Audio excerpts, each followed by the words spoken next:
Сайн байцгаана уу? Хэрэгтэй хамтдаа ярилцах Чингис үгтийн подкаст маань шинэхэн дугаар эхэлж байна. Энэ удаагийн зочноор сэтгэл зүйч Хэрлэн хүрэлж ирсэн байна. За энэ өдрийн мэндийг хүргэе. За чимэндээ ч гэсэн энэ өдрийн мэнд хүргэе. Чимээнийхээ подкастыг үзэж байгаа хүүхдүүдэд бас энэ өдрийн мэнд хүргэе. Ийм гоё подкастт урьж оролцсон баярлалаа. За та өөрийнхөө илүү дэлгэрэнгүйгээр танилцуулаач. За намайг Хэрлэн гэдэг сэтгэл судлаач мэрэгчлээ. Одоо мэрэгчлэрээ ажиллаад 5-6 дахь жил рүүгээ орж ийн. За нөхөр хүүхдүүдийн хамт амьдардаг. Та сэтгэл зүйч мэрэгжлийнхаа тухай танилцуулаач. Яагаад анх сэтгэл зүйч болно гэж бодсон бэ? Би бас сэтгэл зүйч болдсон билүү гэж бас бодож ирсэн. За мэрэгжлийг анх сонгосон тухайд бол ээж маань анх надад санал болгож ирсэн. Сэтгэл судлаач гэдэг ийм тэг гоё мэрэгжил байна. Гол үйл ажиллагаа нэгээд хүмүүст одоо тэг тусалдаг, ярилцдаг, асуудлаа одоо шийдвэрлэхэд нь дэмждэг ч гэдэг юм уу иймэрхүү байдлаар танилцуулж ирсэн. Тэгээд тухайн үед л октоосон мэрэгжлээ сонгоогүй байсан учраас надад ч гэсэн одоо тэг тодорхой хэмжээний сэтгэлдлүүлтэйгээс тэгээд яг сонголтоо болгож хийсэн байгаа. За нийгмийн тухайд бол ер нь сэтгэл судлаач мэрэгжлийн талаар хүмүүсийн ойлголт бас харьцангуй дээшилсэн гэж ойлгож байгаа. Яг намайг сурж явах үед бол одоо суралцж байгаа хүүхдүүдийн тэг нэг цөөхөн хідэн хүүхэд нь яг энэ мэрэгжлийг сонгож суралцж байгаа ихэнх хүүхдүүд надаа ингээл тэ хуваар таарсан ч гэдэг юм уу тиймэрхүү байдлаар 80 гаруй хувь нь орж исэн бол одоо харахаар эсэргээрээ байгаа хгүй ихэнх хүүхдүүд дандаа яг энэ мэрэгжлийг сонгож суралцж байгаа тийм хүүхдүүд байгаа. Тэгэхээр энэ бас эндээс бас харах юм бол одоо нийгэмд эрэлт хэрэгцээ ихссэн байна. Эрэлт хэрэгцээ ихссэн байна гэдэг маань хүмүүстэй энэ мэрэгжлийн ач холбогдлын талаар хэрэгцээний талаар мэддэг болсон байгааг харуулж байгаа хгүй. За үйл ажиллагааны хувьд бол мэдээ зөвлөгөө сургалт за тэгээ судалгаа гэсэн үндсэн үйл ажиллагааг явуулдаг. За тэгээд гэр бүлд ч гэдэг юм уу те хувь хүнд нийгэмд байгууллагт те тулгамдсан байгаа асуудлыг шийдвэрлэхэд нь тусалдаг гэж ойлгож байна. За хүмүүсийн донд нэг буруу гэх юм өрөөсгөл ойлголт байдаг нь сэтгэл судлаач гэхээр те одоо бүх зүйлийг мэддэг. За нэг бол одоо сэтгэл судлаачтай нэг удаа уулзаад үзэхэд асуудал бүрэн шийдэгддэг гэсэн юм нэг жоохон буруу ойлголт байдаг л да. За тулгамдсан асуудал гэх юм асуудал чинь өөрөө ингээд нөгөө бий болохын тулд тодорхой хэмжээний цаг хугацааг одоо жишээ нь ингээд илүү боддоор харж тайлбарлах юм шүдний цооролтой адилхан тий. Шүдний цооролын жижигхэн байхад нь имжлэхээр дараа хурдан идэгчдэг тий.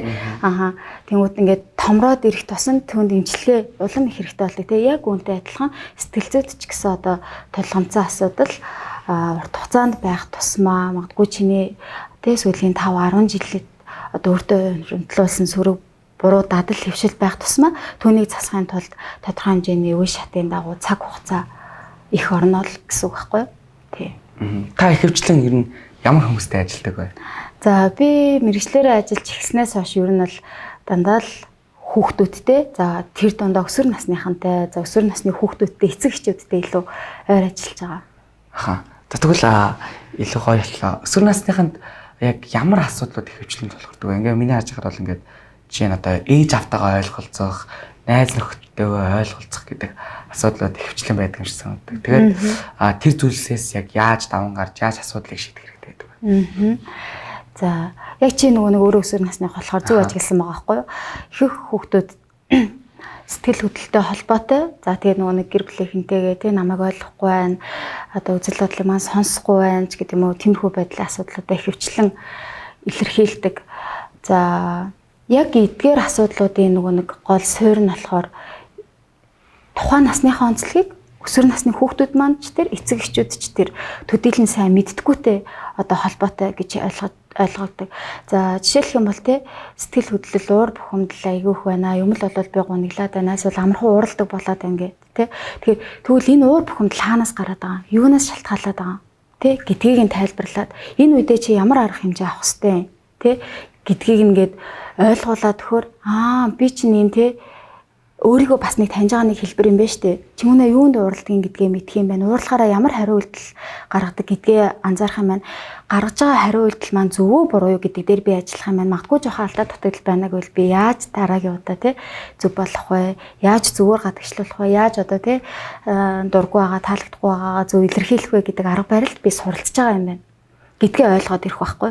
Тэнгүүд хүүхдүүд болохоор нөгөө нэг өсвөр нас гэдэг бол угаасаа л ямууртай болдог, эмзэг болдог гэд яг тэр одоо хэлбэртэй ингээд баригдаад баг ингээд автчихдаг байхгүй. Тэгээд тэгэхээр нөгөө нэг шийдлэн жоохон хол болоод явчихна гэсэн үг. Тэгээ эцэг эхчүүд болоо. Тэ эцэг эхчөөстэй бас ингээд хүүхдээ яг нөгөө нэг жоохныхтай нь одоо адилтгаад байдаг. Тэнгүүд өсвөр нас болохоор тодорхой хэмжээний хувь хүн талаасаа аливаа зүйлийг харах өнцөг, үзэл бодол тэ төлөвшж яадаг. За бүр ингээд наандчил хүүхд чинь өөрийн гэсэн цагийн хуваарьтай өөрийн гэсэн төлөвлөсөн ажилтаа болж байгаа байхгүй. Тэнгүүд эцэг чинь нөгөө нэг жоохон байх үедээ нь одоо адилтгаад гэх юм уу те өөрийнхөө нөгөө нэг одоо судалсан сургалтыг дугуйланг те өөрийнхөө одоо даалгасан ажлыг ингээд тулгаад байдаг те тэнгүүд хүүхд чинь өөрт нь бас үзэл бодол төлөвч юм чинь те үгүй ээжээ ийм байна тийм байна надад одоо ийм хэрэгцээ байна те одоо нэг юм тайлбарлах зөрүүдлэх эсэргүүцэх маягтай үг хэлээд ирэнгүүт өөрөөсөө хүний үгийг хүлээж авах боллоо айгүйх тайлбар тавьдаг боллоо надтай харилцаа боллоо гэд ингээд ойлгоод ирдэг. Тэгээ эндээс бас гол зөрчил үүсдэг. Тэгэхээр эцэгчүүд бол гол нь хүүхдэд маань ч гэсэн энд бас тэ өөрийн гэсэн үзэл бодол төлөвшөөд байгаа юм байна. Өөрийнхөө бас ертөнцийг бүтээгээд байгаа юм байна тий.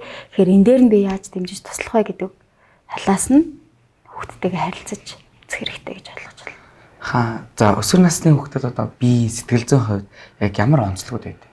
Яг юунаас олж одоо тий ингээ уурлаад байдаг юм бол өөрчлөлт гараад эмзэг болоод тий. За бие физиологид гардаг онцлогынхаа талаар бол хүүхдүүд бас багхгүй мэддэг тий. Жишээ нь эрэгтэй хүүхдүүдээс сахал ургаж гин, өндөр болж байна. За хоолны өнгө бүдүүрч ингээл ингээ асуух юм бол зөндөө байлаа тий. Хүүхдүүд бол одоо хөх ургаж сарын тэмдэг гэд. Тэгэхээр эн чинь нөгөө нэг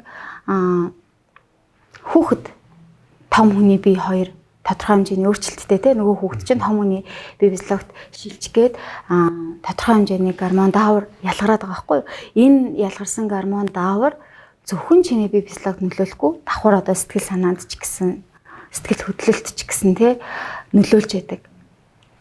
Тэгэхээр энэ одоо ингээд нөгөө нэг гол нь за тэгээд энтэйгээ холбоотой хүүхдүүд одоо нөгөө нэг хэлсэнтэй сая нөгөө жоох ууртай болдог, бухимдалтай болдог. За тэгээ сэтгэл хөдлөл жоохон тогтуургүй байдаг гэх мэтчлээ ингээд яг сэтгэл зүйн онцлогийн үед яг энэ насн дээр юу хийх ёстой вэ гэхээр би хинбэ гэдгээл хүүхдүүд хамгийн гол нь таних ёстой байхгүй юу? Чингүн гэж хийн, тэ сараа гэж хийн, туяа гэж хийн. Ямар хүсэл сонирхолтой, ямар давуу тул сул талтай, ямар чадвартай ирээдүйд хэн болохыг хүсээд байгаа. Түүний тулд би одооноос ямар чадвараа хөгжүүлэх хэрэгтэй гэх мэтчлэн ингээд өөртөөгөө холбоотой олон асуултыг өөрөөсөө асуугаад тэр асуултынхаа хариултыг өөрөөсөө олох хэрэгтэй гэсэн үг. Тэр зүгээр ингээд сууж байгаа л тэ бүх ингээд асуултынхаа хариултыг олчихно гэж аахгүй шүү дээ. Мэдээж тодорхой хэмжээний саад бэрхшээлийг даван туулж ийж өөрийнхөө орж үзээгүй нөхцөлд өөрийгөө оруулж ийж тэ өөртөөгөө холбоотой тэр мэдээллүүдийг цуглуулдаг гэсэн үг байхгүй юу? Тэгвэл та харилцааны тал дээр зөвлөгөө өгөөч юм яг яаж харилцал илүү амжилттай тэ эрүүл болж чадах вэ? За ер нь яг ингээд нэг томор нь одоо харилцааны зөрчил юунаас үүсдэг гэхээр тэр байгууллагч тэр гэр бүлч тэр одоо тий харилцаа дутагдах нэг бол харилцааны ур чадвар дутагдсанаас болоод ерөнхийдөө харилцааны үйл ойлголцол зөрчлүүд үүсээд байгаа байхгүй юу? За өсвөр насныхны тухайд хөвчлэн нөгөө нэг одоо найз нөхдөй харилцаа тий үе тэнгийнхний харилцаан дээр жоохон зөрчил бас баггүй үүсдэг штэ. Тэгэхээр энэ уг нь бол одоо нөгөө өсвөр наснд тухайн насны хүүхэд маань гэр бүлийнхнээсээ илүү найз нөхдөйгөө илүү цагийг өнгөрөөхийг хүсдэг тий. Найз нөхөд гэр бүлээс илүү чухал үүргийг гүйцэтгээд эхэлдэг.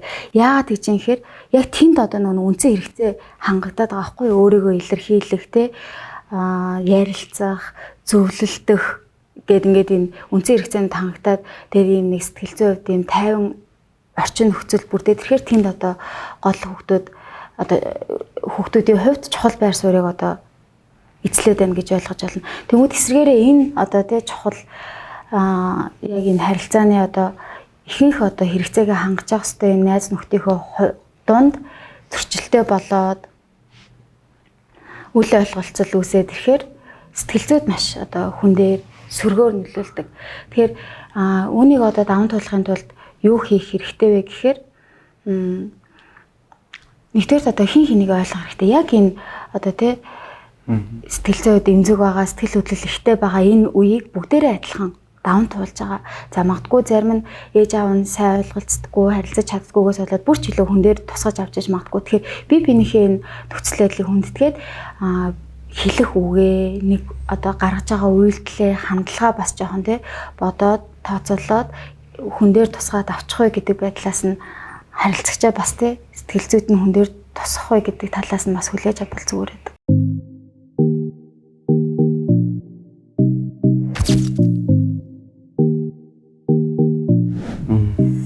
За тэгвэл бас дахиад нэг өсвөр наснд бас хамгийн томд гардаг асуудал нэг бол хайр дурлал.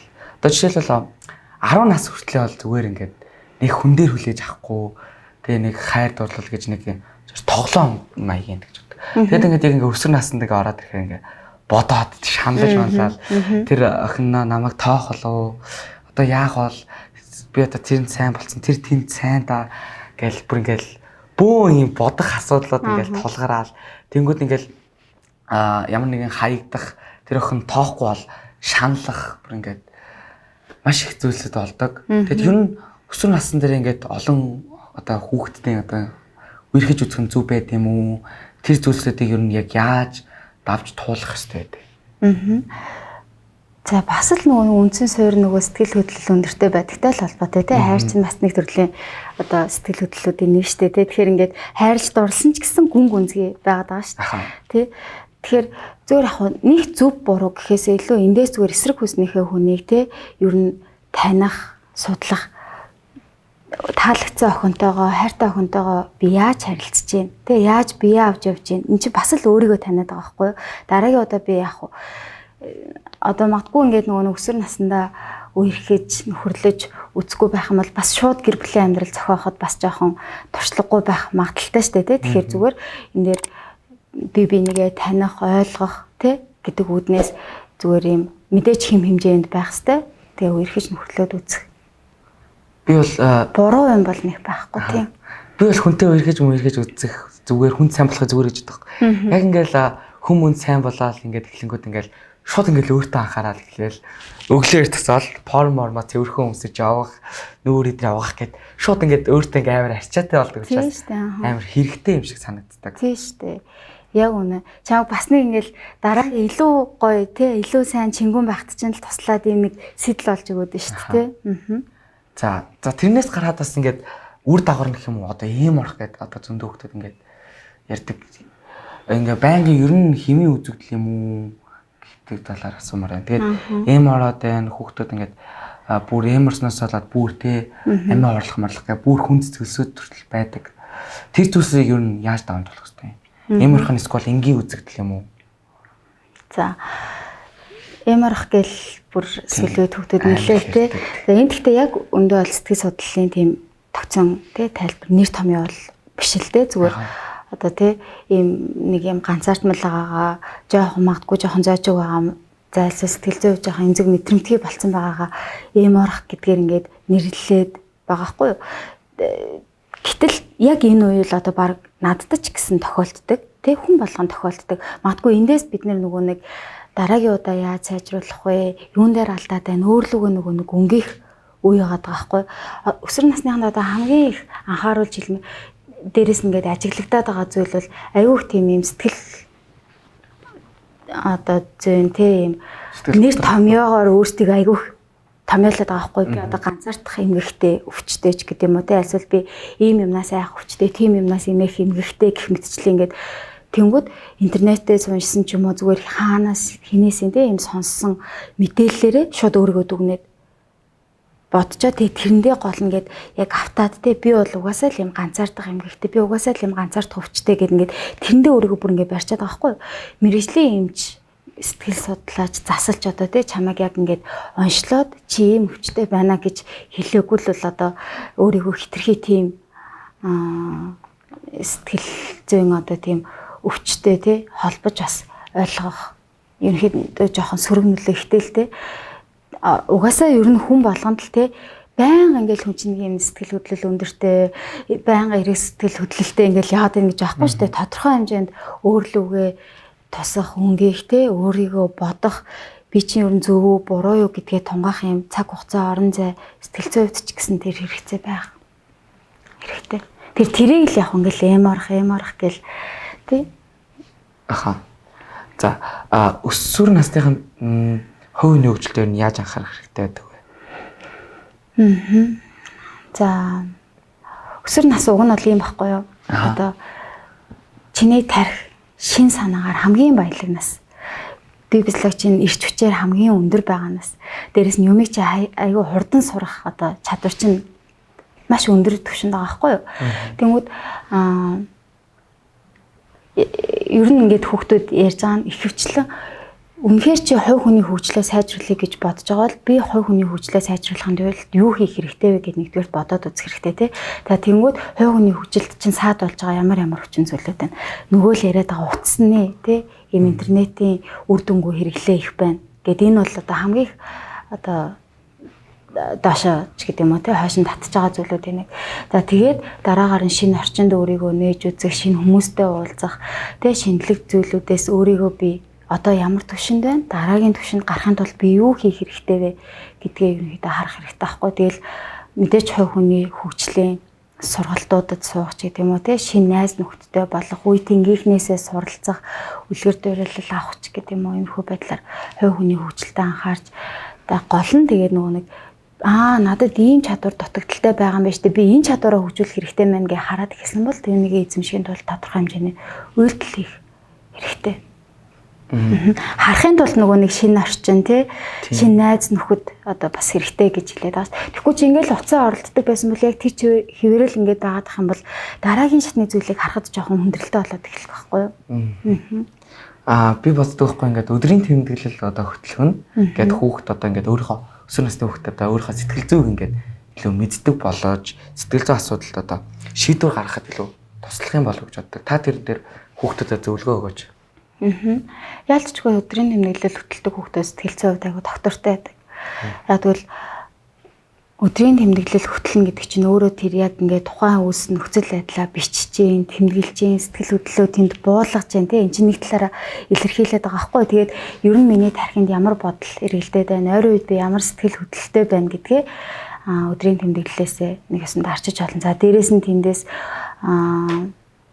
тухайн үеийнхээ нөхцөл байдлыг үнэлэх, магадгүй ирээдүгөө төлөвлөх тий бас боломжууд нэгддэг. Учираас өдрийн тэмдэглэл ер нь хөтлөх одоо ядчил ингээд бичиж тэмдэглэх чадварыг чинь ч гэсэн одоо сайжруулж өгдөг учраас ач холбогдол нь бол зөндөө их байгаа. Ном унших бас нэгэн сэтгэл зүгээ удирдах арга байж чадах болов. За удирдах гэхээсээ илүү одоо за яг гэхдээ ингээд нэг юм сэтгэл готролтой ч гэдэм айсаа жоох юм эмзэг мэдрэмтгий байгаа үед бол нэг айхтар ном уншихыг бол зөвлөдөггүй л дээ. Гэхдээ номоор дамжуулаад мэдээж хувь хүний тий асуудлыг олон талаас нь харах, ойлгох, ухаарах, асуудал шийдвэрлэх, төсөөлөн бодох. За тэгэл нөгөө нэг өөрийгөө илэрхийлэх гэл дараагийн чадварууд маш сайн хөгжин. Тэгээд үүний хамгийн гол нь одоо нөгөө нэг харилцааны л ур чадвар чинь маш сайн хөгжих байхгүй. Тэгээд дээрэс нь өөрийгөө илэрхийлэх тий. Тэгээд өөрийгөө ойлгох дараагийн одоо би номноос уншаад нэг өөрийнхөө мэдхгүй танихгүй цаашин ертөнцийг олж харах тий би нэрээ энэ асуудал дээр тий буруу талаас нь хараадсэн биз дээ ингэж бас харах боломж байсан байна гэдэг тэр одоо зүйлийг ухааруулж өгдөг гэж ойлгож байна л тоо. За танд нэмж хэлхийг хүсэж байгаа зүйл байна одоо энэ өндөрлөх цаг тунд өгч. За хоёулаа ерөнхийдөө өсвөр насныхны талаар түлхүү ярьсан юм чинь те өсвөр насныхаа онцлогийн талаар маш сайн мэддэг болоорой бие биентэйгээ зөв харилцдаг ярилцдаг байгаараа магадгүй чамд асуудал тулгарсан бол те чамайг ойлгодог хэн нэгэнтэй ярилцаж туслалцаа хүсэж байгаа. Тэгээд нөгөө бас ингэ сонсож байгаа найз юм уу ээж нь те тухайн хүний найзынхаа эсвэл хүүхдийнхээ асуудал бас айгүй хүндэтгэлтэй ханддаг байж тэгээд толгонцоо асуудлуудаа гоё зөөр даван тоолох чадвар суралцаарай л гэж хэлээ да. За баярлалаа. Тэгээд надад бол санагддаг юм аас төгсгөлдөө хэлчихье. Өсвөр насны хүүхдүүдтэй яг жоох хүүхдийг аав ээж нарт яг миний ингээд ялах үр гэж бодоод дөнгөтэй яг ингээд том үе шиг ингээд хариуцлага оноогоод гэр бүлийн хувьд одоо дүүгээ харах тиймэрхүү зүйлүүд өгдөм шиг санагддаг. Тэгээд ээж аав нар маань ч гэсэн хүүхдүүдтэйгээ ярилцаарай. Тэгээд өсвөр насны хүүхдтэй хувьас хэлэхэд бол ээж аав нартайгаа ярилцааг бол хүүхдүүд хүсдэг. Тэгээд ер нь ярилцгаа болж гинэ гэдэг бол ээж аавтайгаа ямар ч гэсэн ярилцах гэж бол тантай үзсэн. Тэгээд тэр бол бүтлгүүцсэн учраас за ээж аавтайгаа нэг хин яриад нэг хэрэггүй юм байна. Ер нь ойлгохгүй юм байна гэж боддог. Тэгээд эхлээд ер нь хүн ингээд хүлээхгүйгээр өөрөө ингээд өөр яриад нээгээд тэгвэл хүүхчин бас ингээд өөрийгөө нээгээд ярин шүү гэж миний хувьд бол боддог байгаа. Би чингүний хэлсэн дээр дахиад нэг санаалгүй. Нөө нэг заавал ээж аав гэхээр бас ингээд мэдээж айгуу сайн мондгоор төсөөлөд өгдөг те. Гэхдээ ээж аав нарт ч гэсэн тулгамддаг асуудал гэдэг байхгүй. Магадгүй ээж аав нар бас өөрсдөө тийм харилцааны чадвар сайтай биш ээж магадгүй шүү дээ. Тэ хүүхдээ яаж харилцах аргагүй болохгүй. Ярилцах гэхээр заавал чи ингэ суугаад би ингэ суух гэд ойлгоцсон байхыг үгүйсэхгүй те. Гэхдээ ярилцлага чинь арай өөр энгийн зүйлээс магадгүй та хоёрын тэ хамтдаа гэрээ цэвэрлэх, хамтдаа одоо хоолоо хийхээс ярилцлага эхэлж болно. Тэгэхээр иймэрхүү энгийн байдлаар бас хүүхдтэйгээ ярилцах орлогыг гэдэг зөөхөн. Яг тэгдэг. Яг машин дотор ээж тэгээд хөгжлээд явж байхдаа л яг яриад эхэлдэг. За ингээд Чингис Сүгтийн подкаст маань энэ үрээд өндөрлж байна. Тэгээд зочин тэгээд үзэгчтэй маш их баярлалаа. За тэгээд баяр таа. Баяр таа.